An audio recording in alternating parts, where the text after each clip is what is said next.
Vijayawada university మంచి భవిష్యత్తు కోసం తెలుగు విద్యార్థులు ఇష్టపడే యూనివర్సిటీ. కాల్ 9059052378 9059052379.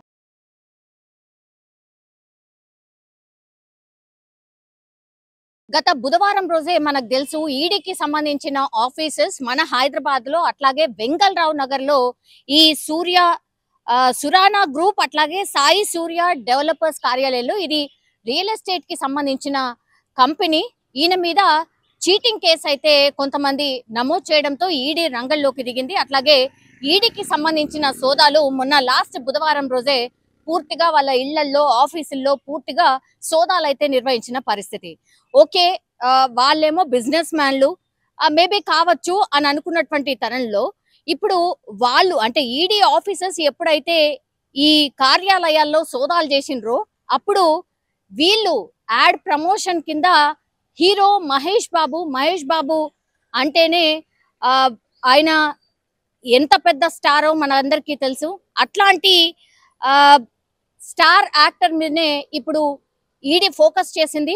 ఎందుకంటే ఈ సురానా గ్రూప్ కి సంబంధించిన యాడ్ లో భాగంగా ప్రమోషన్స్ లో భాగంగా మహేష్ బాబుని ఈ డబ్బులే ఇచ్చి ప్రమోషన్ చేయించుకున్నారు అన్నటువంటి ఆరోపణల నేపథ్యంలో ఈ డబ్బులు ఎక్కడి నుంచి వచ్చాయి, ఎక్కడెక్కడ పడ్డాయి, మీరు నిజంగానే 3.4 కోట్ల రూపాయలు తీసుకున్నారా, ఎవరికి ఇచ్చాము అన్నప్పుడు వీళ్ళు ఈడీ ఆఫీసర్స్ కి ఈ కార్యాలయానికి సంబంధించిన సిబ్బంది చెప్పింది ఏంటంటే అంటే సురానా గ్రూప్ కావచ్చు అట్లాగే సాయి సూర్య డెవలపర్స్ వీళ్ళు చెప్పింది ఏంటంటే మేము 3.4 కోట్ల రూపాయలు ప్రమోషన్ లో భాగంగా మా కంపెనీ ప్రమోషన్ లో భాగంగా హీరో మహేష్ బాబుకి 3.4 కోట్ల రూపాయలు ఇచ్చాము అనేటువంటిది ఈడీ ఆఫీసర్స్ కి చెప్పారని, ఆ ఆఫీసర్స్ కి చెప్పారు కాబట్టే ఇప్పుడు ఈడీ మహేష్ బాబుకి నోటీసులు ఇచ్చింది. ఈ నెల 27వ తారీఖున ఆయన ఈడీ ఆఫీసర్స్ ముందు రావాలి, అట్లాగే వాళ్ళు అడిగేటటువంటి క్వశ్చన్స్ కి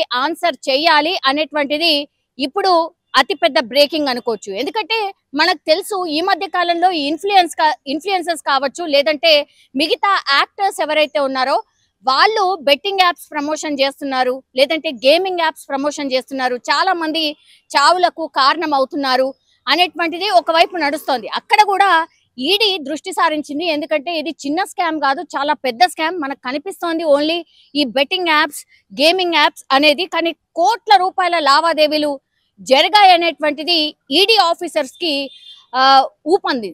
సో ఈడీ ఆఫీసర్స్ కి కొంచెం క్లూ దొరికింది, అందుకనే అది ఇది అందులో భాగంగానే ఇప్పుడు ఈడీ ఆఫీసర్స్ చీటింగ్ కేసు నమోదైంది కాబట్టి కంపెనీస్ మీద వాళ్ళు ఎంక్వైరీకి వెళ్ళినప్పుడు ఈడీ ఆఫీసర్స్ కి వీళ్ళు చెప్పింది ఏంటంటే మేము ప్రమోషన్ లో భాగంగా 3.4 కోట్ల రూపాయలు మహేష్ బాబుకి ఇచ్చాం. ఇప్పుడు మహేష్ బాబు మరి ఐటీ కింద చెల్లించారా లేదా, మహేష్ బాబుకి ఇప్పుడు పూర్తిగా ఈ 3.4 కోట్ల రూపాయలు వాళ్ళు చెల్లించామని చెప్పారు, వీళ్ళు ఎట్లా తీసుకున్నారు, నిజంగానే చెల్లించారా లేదా. సో ఇలా చాలా క్వశ్చన్స్ అయితే ఈడీ ఆఫీసర్స్ అడిగే ఛాన్సెస్ కనిపిస్తూ ఉన్నాయి. కానీ మహేష్ బాబు ఎప్పుడు కూడా కాంట్రవర్సీలో ఉండరు. ఆయన ఏంటో వాళ్ళ ఫ్యామిలీ ఏంటో అట్లాగే ఆయన సినిమాలు ఏంటో అక్కడి వరకే చూసుకొని చాలా కామ్ గా ఉంటాడు, ఎక్కువ కూడా మీడియాకి ఎక్స్పోజ్ కాడు. అఫ్ కోర్స్ కొన్ని యాడ్స్ అయితే చేశాడు, బట్ ఇవన్నీ తెలియకుండా ఇట్లా ఈడీ ఉంది, ఇట్లాంటి ఆఫీసెస్ ఉన్నాయి, ఇట్లా మన మీద దృష్టి సారిస్తారు అని తెలియకుండానైతే డెఫినెట్లీ చేసి ఉండరు. కానీ ఈ కేసులో మరి ఏమైంది ఏంటి అనేది తెలియాల్సి ఉంది. ఇప్పుడు ఈడీ అఫీషియల్స్ ముందు ఈడీ ఆఫీసర్స్ ముందు 27వ తారీఖున మహేష్ బాబు అటెండ్ కావాల్సిందిగా నోటీసులు అయితే జారీ అయ్యాయి. మరి మహేష్ బాబు వెళ్తారా, లేకపోతే షూటింగ్స్ అనో లేకపోతే ఇంకేటనో, ఆయన షూటింగ్ లో కూడా కొంత బిజీ ఉన్నారు, రాజమౌళికి సంబంధించిన షూటింగ్ కూడా చేస్తున్నారు కాబట్టి ఆయన అందుబాటులో ఉంటే వస్తారా, లేదంటే లాయర్ ద్వారా ఏమన్నా కబురు పంపిస్తారా.